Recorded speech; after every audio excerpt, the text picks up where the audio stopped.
This diplomatic triumph was not merely an act of a supportive wife, it was a decisive strategic victory.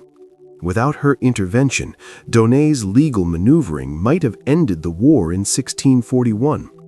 Françoise-Marie Jacquelin's courage and political acumen ensured the conflict would continue, setting the stage for its dramatic and tragic climax. In the spring of 1645, Charles de La Tour once again sailed for Boston, seeking to raise more funds and supplies for his protracted war.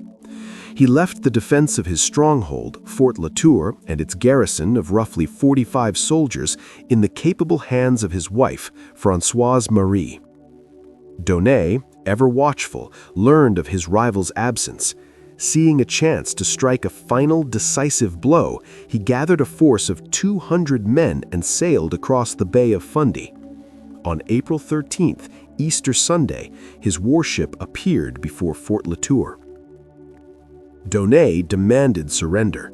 The response from within the fort was a volley of cannon fire. For 4 days the battle raged.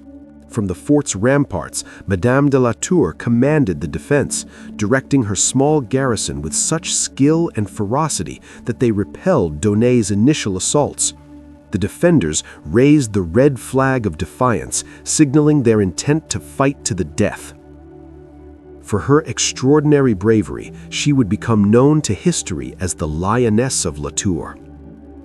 But courage could not hold out forever against overwhelming numbers. Donné's relentless bombardment eventually breached the fort's walls. With her defenses crumbling and her forces dwindling, Françoise-Marie Jacquelin saw that further resistance was futile. She agreed to surrender, but only after extracting a solemn promise from Donné that he would grant quarter to all, sparing the lives of her surviving soldiers. Donné agreed. It was a lie. Once his men had secured the fort, Donné broke his word. In an act of shocking brutality, he ordered the entire garrison to be hanged. To compound the horror, he forced Madame de La Tour to watch the executions with a hangman's noose around her own neck.